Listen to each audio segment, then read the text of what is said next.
Hi everyone, this is Debbie with Book and Bujo, where I talk about all things books, bullet journals, and stationery. Today I'm going to figure out how I'm doing on my horror bingo readathon and if I'm actually going to make it. Last year, Wicked Reading put out her own take on the Our Fantasy Bingo, where it's mainly all horror books, and it's the Horror Bingo Readathon. And I was like, yes, please. I don't read a ton of horror, but I do like some, and I wanted to jump on in and try out some new books and see what I could do, hopefully a blackout with hard mode. So it works a lot like Our Fantasy Bingo, where you have regular mode and hard mode, which just adds an extra prompt to the original prompt. Let's see how I've done so far and if I'm gonna make it or not. The readathon runs from October 1st, 2024 to September 30th, 2025. So there's still a few months left, and hopefully I can fit everything in. Prompt number 1, published in 2024 in hard mode, is you need to read it before the end of 2024. And for that, there's a couple books I did read, but this one was The Eyes Are the Best Part by Monica Kim. The second prompt, have not done. And that is The End Times Are Near. And hard mode is the book includes an epilogue. And she did suggest that The Cabin at the End of the World by Paul Tremblay would work for this, but regular mode, not hard mode, because there's no epilogue in this one. So I may save that one for another prompt. She also suggested Between Two Fires by Christopher Buehlman, so I might try that one. Prompt number 3, this is Halloween, and hard mode is Trick-or-Treating is Mentioned. And for that I read Pumpkin Man 2 Origins, and that is part of the Creepers Landia series, and that's by Penny Moon. Prompt number 4, blood on the cover. And hard mode is the blood is very recognized on the cover. And I read Blood Ever After by Sean O'Connor. I would not recommend this book, just FYI. Prompt number 5, Woods and Wilderness. Hard mode, trees not on the cover. And for that I read What Moves the Dead by T. Kingfisher. Prompt 6, honoring the classics. Hard mode, written before 1950.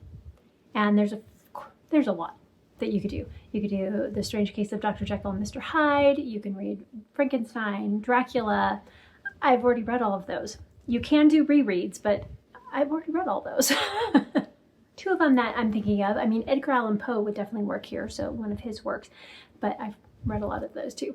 I was thinking Brave New World by Aldous Huxley might work for this one. It's more of a dystopian than a horror, but I think it would work. But the other one I was thinking I would probably read is The Castle of Otranto by Horace Walpole. Walpole. That's really hard to say. 7, read a translated work. And hard mode is it needs to have a translator's note. Now I know I've read some that had this, but I think it was more like Before the Coffee Gets Cold, or like one of those kind of more cozy kind of books, not really horror in any way. So I don't think I could use that. But she did recommend Jawbone by Monica Ojeda. But if you have any other suggestions for me, I would love to know. Prompt number 8, a cover pick. Hard mode is that is completely a cover by. You have no idea what the book is about. You got it only because of the cover. And for that I read Hunted by Charles Welch. It was pretty good. Reaper Read. And the hard mode is death is personified or symbolized by a physical being. So I mean, I would say, you know, anything in the Death series by Terry Pratchett, but those aren't horror, so. And I did have one for this one, but I ended up switching it to a different prompt. So I still need a book for this one. And I know there's quite a few, but my library either doesn't have them or I don't want to purchase one just for this. And yeah, so I need my library to somehow have them. Sometimes it has the physical book, but not the audiobook or the ebook. So yeah, I know the Belladonna series works, but I was also thinking maybe Here Goes Nothing by Steve Toltz. That's another one that she recommended, so maybe I'll try that one. If you have any other recommendations, let me know. Prompt 10, title has a spooky word, and hard mode is it has to have more than one spooky word in it. And for this one, I read The Southern Book Club's Guide to Slaying Vampires. That's by Grady Hendrix. So far I have read 4 books out of 10 prompts. Not doing so good.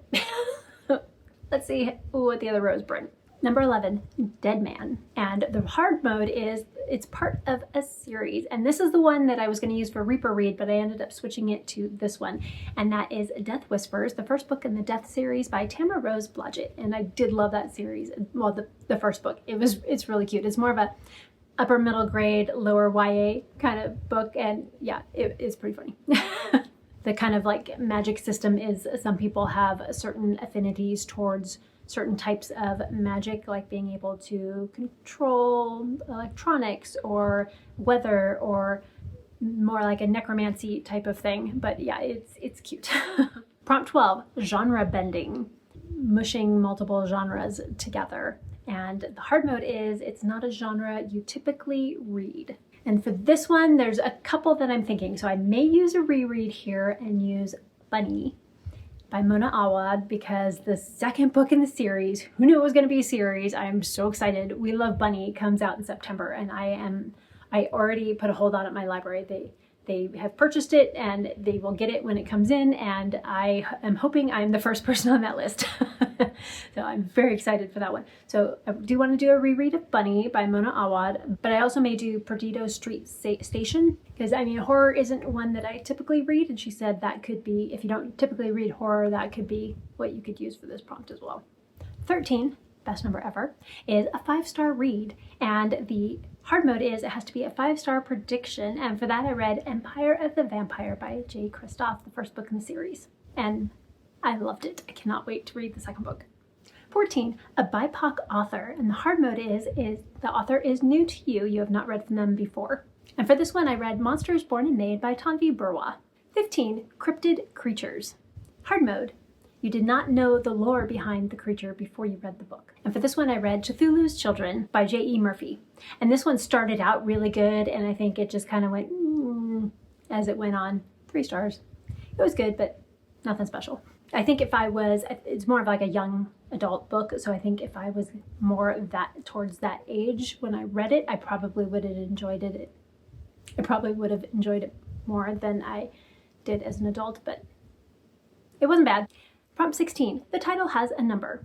Hard mode, the title includes more than one number, or it has a quantitative word like half, like midnight, and not like 1922, because that's kind of considered one number. But I think 11/22/63 by Stephen King would probably work, because that's multiple numbers as a date, not necessarily just the year. I may go that route, but I'm most likely going to go with Nosferatu by Joe Hill, which she did say counts because the numbers are separated by letters. Prompt 17, Satanic Panic. And the hard mode is, it has to have physical occult item used in the book, like tarot cards or Ouija boards, talisman, something like that. And for this one, I read Evocation by S.T. Gibson, the first book in the Summoner's Circle.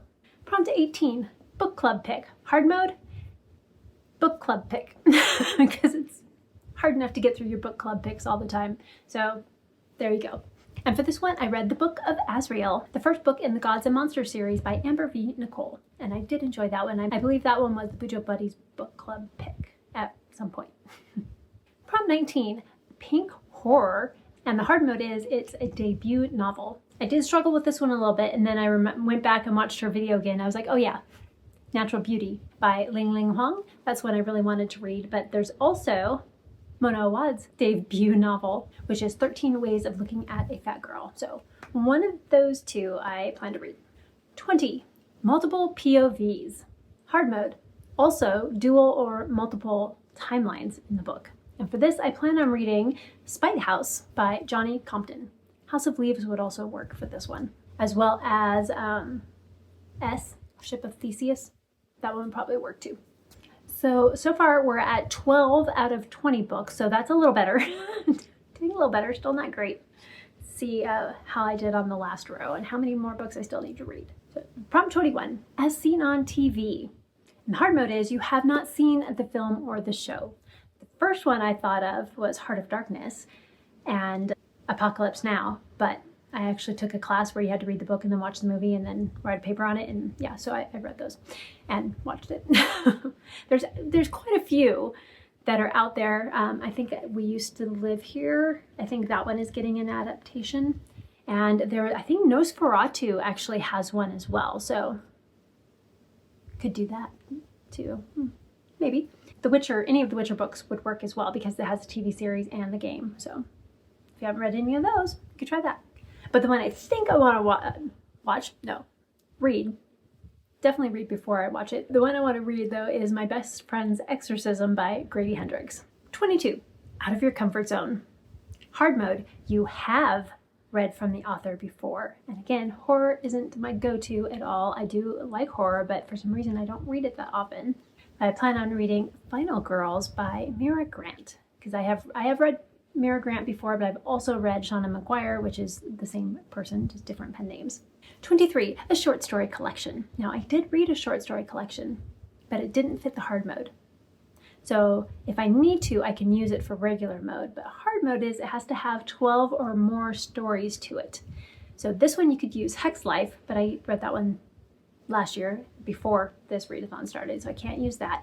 But I also read Under the Sea, an anthology, or Under the Sea Volume 1, which is an anthology of short stories, but there's only 7 in it, so I can't use that one. So there's a couple I do have that I have read before that I could read again, but yeah. So The Advent of Winter, and this is put together by Dawn from Dominish Books, and it has 24 short stories in here by a bunch of really amazing authors, and it was so good. It was meant to be read as like one story per day through December, but there's some really good horror ones in here too, so I would definitely recommend that. But I've also read The 12 Strange Days of Christmas by Sid Moore, and this one is really fun. It's bizarre. There's some bizarre stories in here, but there's definitely more than 12 stories in this one, so I would definitely recommend that if you have not read one yet. And I do still need to read When Swords Fall Silent, and I'm pretty sure this one has over 12 stories in it. Let's find out. Let's see, we've got 1, 2, 3, 4, 5, 6, 7, 8, 9, 10, 11, 12, 13, 14. So there's 14 stories in here, so I could definitely use this one. I need to do this one for our fantasy bingo anyway, so it'd be killing 2 birds with 1 stone. Yeah. So I will probably do this one, but the other one I was thinking about is Never Whistle at Night, and this one is a bunch of Indigenous short stories. Sounds really interesting. 24, TBR Vet. Hard mode, you've had it for more than 2 years. I mean, that's really easy. I've had some books for 10 plus years that I'm still sitting on my shelf that I haven't read yet. So this one wasn't too bad. And for that I read Gunmetal Gods by Ismail Akhtar. And that was really good, and this edition is stunning. Love it. I'm looking forward to getting to the second book in this series as well. And lastly, prompt 25 of 25, and that is Creepy Crawlies. Hard mode, there's imagery of them on the cover of the book. Again, struggling with this one, trying to figure out what I'm going to read. And I ended up with 2 different options, and I don't remember the authors of either of them, but I will put the cover up here so you can check it out if you want. One of them is Cackle, and this one has spiders on the cover, and the other one is Clowns versus Spiders. Now, I don't really have issues with clowns, but I'm not a big fan of spiders all the time. Daddy Longlegs I don't mind, but most others, not so much. So I have read 13 of 25. So, I mean, just over half, but there's also only 4 months left to finish all of these books. So we'll see how I do. If you have any recommendations for some you think I would like, then please let me know down in the comments and I will check them out. And I would also love to find out if you're participating in the Horror Bingo Readathon and how you are doing so far in the year. I do have a couple other horror books, or books that have horror also in them, fantasy horror and that kind of thing, that I'm trying to see if I can figure out how to fit them in here. Nona the Ninth by Tamsin Muir, the 3rd book in the Locked Tomb series, as well as A Deadly Education by Naomi Novik, the 1st book in the Skullmance series. If you think those fit any of the prompts I'm missing a book on, let me know, and I will definitely use it. Or maybe I could use it for a prompt I've already used and move that book to a different one. I'll have to think on those a little bit more. This is telling me I need to get some more horror books in my life. And thank you so much for joining me today as I went through my horror bingo readathon prompts and books that I still need to read. And please like, comment, and subscribe if you want it, and hit that notification bell so you don't miss any other bookish content. And until next time, keep reading. Bye!